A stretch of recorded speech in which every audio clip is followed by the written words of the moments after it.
ก็จริงๆน่าจะเป็นแบบพวกสังคมแล้วก็ประสบการณ์ในการทำงานมากกว่าครับเปลี่ยนไปเยอะนะเพราะแบบเมื่อก่อนมีเป็นคนแบบเข้าสังคมไม่เก่งหรือว่าแบบเป็นคนเขินๆอายๆอะไรเงี้ยพูดไม่ค่อยเก่งครับผมการทำงานในวงการผมว่าสนุกนะฮะแบบว่าได้เจอผู้คนมากมายเจอพี่ๆช่างหน้าช่างผมเจอสไตลิสต์เจอทีมงานที่แบบเวลาไปทำงานแบบต่างๆอะไรเงี้ยมากมายก็รู้สึกแบบว่า enjoy แล้วก็มีความสุขครับผมสวัสดีครับ สวัสดีครับผมมีนครับผมปิงครับก็จริงๆน่าจะเป็นแบบพวกสังคมแล้วก็ประสบการณ์ในการทำงานมากกว่าครับเปลี่ยนไปเยอะนะเพราะแบบเมื่อก่อนมีเป็นคนแบบเข้าสังคมไม่เก่งหรือว่าแบบเป็นคน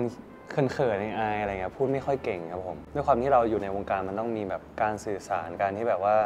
ปรึกษากันในหลายๆเรื่องในหลายตัวละครแล้วก็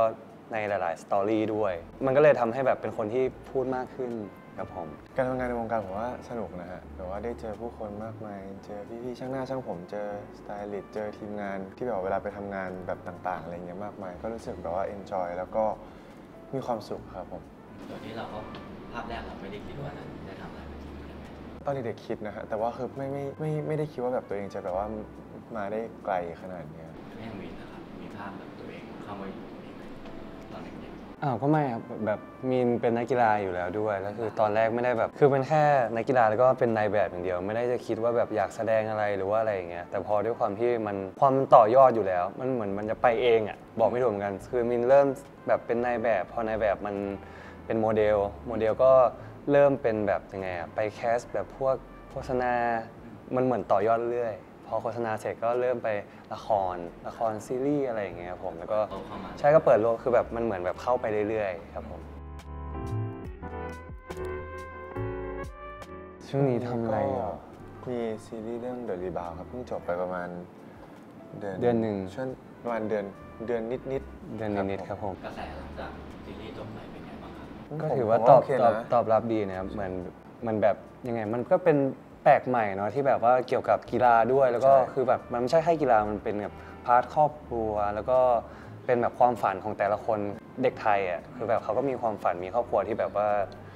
คอยซัพพอร์ตหรือว่าอะไรเงี้ยคือมันจะมีหลายพาร์ททำในเรื่องของซีรีส์ The Rebound นี้มันเหมือนรีเลทกับคนที่มาดูได้หลายๆคนนะถ้าแบบว่าแบบไม่ว่าคนที่จะเป็นเด็กหรือว่าคนที่โตไปแล้วอะไรเงี้ยถ้ากลับมาดูก็แบบเหมือนแบบเราไม่เหมือนเป็นแบบความฝันเลยที่แบบว่าตัวเองแบบอยากแบบของผมอะแบบว่าอยากพาทีมแบบคว้าแชมป์เพื่อที่จะเอาเงินที่ได้มาเลี้ยงดูย่าอะไรอย่างเงี้ยครับใช่ มันมีเคมีหรือมีการปรับตัวยังไงที่มันทำให้มันจริงๆด้วยความที่เป็นนักกีฬามันจะเหมือนแบบนักกีฬามันจะคุยภาษากีฬามันออกอะมันเหมือนแบบมันไม่ต้องปรับอะไรเข้าหากันเลยคือแบบนี่วิ่งไปตรงนี้นะคือแบบคือมันไม่ได้แบบว่าเอ้ยเพิ่งมาเล่นคือด้วยความที่ต่างคนต่างมีพื้นฐานด้านกีฬาอยู่แล้วก็เลยแบบง่ายในการถ่ายทำครับ ซึ่งอย่างมีแต่เป็นเล่นบาสเล่นบาสครับผม แล้วอย่างของปิงต้องปรับตัวเยอะไหมครับถ้าปกติเล่นฟุตบอลมาก็แอบเครียดอยู่เพราะว่าคือในเรื่องเรารับบทเป็นกัปตันทีมไงแล้วก็แบบคิดภาพว่าถ้าเราเป็นกัปตันทีมเราจะต้องแอคออกมายังไงให้มันเป็นแบบว่าเหมือนกัปตันทีมจริงๆอะไรอย่างเงี้ยครับผมแต่ว่าก็รู้สึกว่าก็ผ่านไปได้ดีหน่อยแต่ตอนแรกจะเป็นกัปตันแบบนุ่มนิ่มนิดนึงแต่ก็แบบเวลามันจะมีท่าที่แบบว่าต้องแบบยังไงต้องมีมูฟเมนต์หน่อยที่แบบว่าคนดูเขาเชื่อว่าแบบเอ้ยเล่นจังหวะนี้ก็คือแบบเอ้ยจังหวะสวยอะไรเงี้ยคือแบบเหมือนฟีลแบบเราตีกอล์ฟอะคือแบบเราอาจจะตีไม่เก่งนะแต่ถ้าวงสวยคือเขาก็แบบดูนะอะไรเงี้ยมันฟีลเนี้ยฟีลนี้ครับ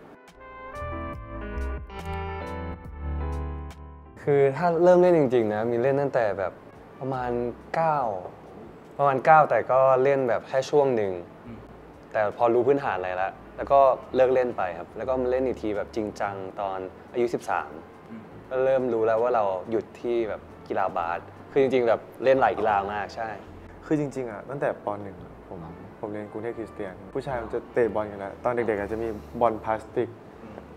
ลูกละ25 บาทผมจำได้เลยแย่งกันเล่นใช่ก็ต้องแบบแย่งกันเล่นอะไรเงี้ยแต่คือก็เตะตั้งแต่เด็กๆเรื่อยๆมานะแล้วก็หรือแบบบางทีแบบบอลแบบข้ามออกนอกเรียนเงี้ยก็พับกระดาษเป็นก้อนๆแล้วก็เตะเล่นกันอะไรอย่างเงี้ยแต่คือก็เล่นมาเรื่อยๆครับแต่ว่าถ้าเล่นแบบจริงจังก็ประมาณช่วงป .6 ใช่ช่วงป .5 ป .6 ครับผมมีนักฟุตบอลที่ชอบในใจไหมครับโอ้โหมีคนเดียวเลยที่ผมชอบมากที่สุดเลียวเนลเมสซี่ครับใช่เป็นแฟนเลยเป็ เป็นแฟนแมนยูแต่ว่าผมรักเมสซี่มากตอนที่เมสซี่ได้แชมป์บอลโลกนี่ผมดีใจมากอ่ะใช่ แล้วอย่างของมีนะครับมีนักบาสที่แบบสร้างแรงบันดาลใจให้ตัวเอง ก็เดริกโรสครับแต่เสียดายที่เพิ่งรีไทร์ไปล่าสุดเลย เพราะแบบด้วยความที่บาดเจ็บหรือว่าอะไรอย่างเงี้ยแต่ผมดูเป็นอินสปิเรชันครับคือเขาเป็นคนที่แบบเก่งมากๆเลยนะแบบเข้า NBA ปีแรกก็ได้รับรางวัล Rookie of the Year ก็คือแบบปีแรกคือเก่งเลย แล้วก็ด้วยความที่เหมือนทุกคนจะให้ AKA เขาว่าแบบดอกกุหลาบที่ไม่มีวันร่วงโรยอะไรอย่างเงี้ยคือแบบเขาเจ็บเขาก็ยังกลับมาเล่นจนแบบว่าทุกคนแบบยังตะโกนกับเขาเลยว่าแบบ MVP อะไรเงี้ยคือแบบมันใช่แรงบันดาลใจครับผม จริงๆผมเป็นคนแบบ ไม่ค่อยมีกิจกรรมในชีวิตนะแบบว่าก็ถ้าสมมติวันไหนไม่ได้มีงานผมก็อยู่บ้านอะไรเงี้ยแบบว่าไม่ได้ค่อยออกไปไหนข้างนอกเท่าไหร่ พักผ่อนดีกว่า ใช่เพราะว่าผมรู้สึกว่าเหมือนเวลาเราพักผ่อนแล้วออกไปข้างนอกบ้านเหมือนมันไม่ได้พักผ่อนขนาดนั้นเราก็ต้องเอาไปใช้ energy อะไรอย่างเงี้ยแต่ว่านอกจากเราจะแบบว่าอ่ะวันนี้อยากไปนู่นไปนี่อะไรอย่างเงี้ยอ่ะก็แล้วแต่ ผมวนลูปครับสนามบาสแล้วก็ ฟิตเนส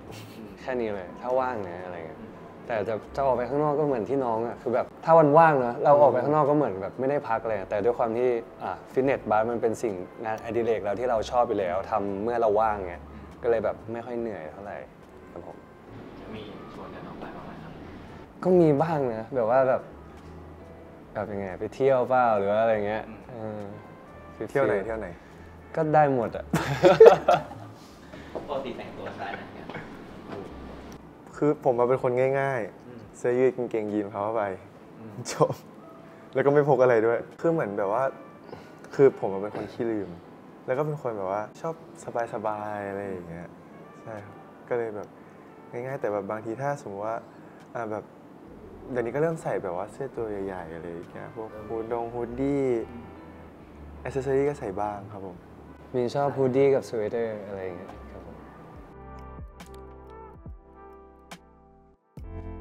สวยมากครับพูดจริง สวย ๆ ตั้งแต่ลุคแรกตอนอันนี้จริงๆมี4ลุคเนาะแล้วก็ 4ลุค มีชุดนี้เป็นชุดสัมภาษณ์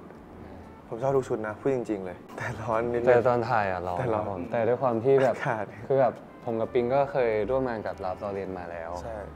มันเลเยอร์มันแบบสวยขึ้นหรือว่าแบบยังไงอะเหมือนด้วยความที่มูดต่างๆ แบบตามสไตล์คอลเลคชันตามชื่ออะไรเงี้ยคือแบบมูดมันดีมากๆเลยแบบชอบแบบความวอร์มไลท์ชอบอะไรเงี้ย แล้วคือเหมือนเสื้อเขาแบบว่ามันสามารถแบบว่าจับมาแมทช์กันได้อะไรอย่างเงี้ย ใช่ แบบว่าใส่ตัวนี้แล้วก็เอาอีกตัวหนึงมาแอดออนอะไรอย่างเงี้ยใช่มันรู้สึกแบบมันดูลงตัวครับผม แต่งลุคไปได้เยอะ ใช่ครับ คือแบบดูเหมือนจะหลายเลเยอร์นะแต่ก็มีความเนียบอยู่แต่ผมก็ดูเป็นสไตล์ปิงนะที่แบบว่ามีแบบเสื้อคอปกข้างในแล้วก็ใส่ตัวอื่นทับอะไรเงี้ยก็ดูเป็นสไตล์ดี ใช่วันนี้ผมรู้สึกว่าคือถ้าแบบว่ามีใครในตู้ผมใส่ ไม่แต่ด้วยความที่มันเป็นลาฟลอเรนเนี่ยแล้วมันแบบความแบบลูกคุณหน่อย คือสไตล์จะแบบคุณหนูแบบเรียบๆอะไรอย่างเงี้ยครับผมคือแบบจริงๆชอบนะ ตอนนี้ชุดที่พี่มีนใส่ก็คือเป็นพี่มีนนะ แบบเยอะๆหนะแบบ เยอะๆ แบบ อะใช่ ถ่ายแฟชั่นไงใส่แฟชั่นครับผม โอเคแล้วอย่างวันนี้แต่ละคนชอบลุคไหนเป็นพิเศษครับแล้วที่มี ไม่รู้ว่าตั้งชื่อลุคนี้ว่าอะไรเหมือนกันครับผมจะเป็นตอนที่เราถ่ายตรงสะพานตรงแม่น้ำครับผมกิมมิกนี่คือเสื้อเป็นลายแบบว่าแขนยาวครับผมแล้วก็มีเสื้อกั๊กที่แบบว่า ชอบเป็นเฮปปี้เป็นไง ใช่นั่นแหละมันก็ดูแบบเข้ากับสถานที่ที่แบบว่าเรามาพายเรือหรือว่าอะไรเงี้ยคือจริงๆแบบถ้าเราเห็นต่างชาติอะไรเขาก็ใส่แบบนี้นะเวลาแบบไปหาปลาหรือว่าไปพายเรืออะไรเงี้ยครับผม จริงๆพี่ชอบทุกลุคเลยนะวันเนี้ยเพิ่งคุยกับพี่ๆเขาอะไรเงี้ยพี่แบบพี่ชอบมากตั้งแต่ชุดแรกลุคแรกจะเป็นตัวสเวตเตอร์สีกรมท่าหน่อย แล้วก็เป็นแจ็คเก็ตสีเขียว แล้วก็เป็นกางเกงยีนสวยมากจริง ๆ แล้วก็ใส่กับรองเท้าบูทแบบนี่รองเท้าบูทอันนี้สีน้ำตาลคือมันดูมีความแบบเป็นลาฟลอเรนมากเลยอะแบบว่าคือถ้าให้ผมมองสีของลาฟลอเรนอะผมมองเป็นสีน้ำตาลอะคือเหมือนด้วยความภาพแบรนด์อะไรเงี้ยมันดูแบบเป็นสีน้ำตาลใช่ชุดสองเป็นตัวหมีที่เป็นโลโก้หลักของทางลาฟลอเรนใช่ไหมแล้วมันจะเป็นแบบคัลเลอร์เยอะๆอะฮูดดี้แล้วก็จะมีเป็นเหมือนเสื้อกั๊กอีกตัวหนึ่งสวมทับอะไรเงี้ย เขาแบบว่าอยากได้ลุคที่แบบว่าอากาศหนาวไงเราก็ต้องใส่หลายๆชั้น ไม่แต่ ต้ ชุ อ ด ง นี้ ปิดไว้ ชุดนี้ผมก็ชอบนะแบบ ใช่ ว่า อันนี้สวย ารัก ผ ดี มชอบฮูดดี้มากผมชอบฮูดดี้อยู่แล้วด้วย ใช่ตัวนี้สีสกินสวยมากโปโลลาลอเรนนะครับสำหรับคอลเลคชันนี้นะครับผมก็เป็นคอลเลคชัน Fall Winter 2024 นะครับผมนำเสนอแบบฉบับ พริปปี้นะครับผมก็จะเป็นสไตล์อเมริกาครับผมก็เหมือนบรรยากาศจะมีความแบบว่าอบอุ่นเข้ากับแบบว่าฤดูใบไม้ร่วง ใช่สไตล์ที่เราแต่งตัวสามารถแบบแมทช์กันได้หรือว่าแบบเป็นสไตล์ที่แบบถือว่าทุกคนได้เห็นแล้วทุกคนน่าจะชอบ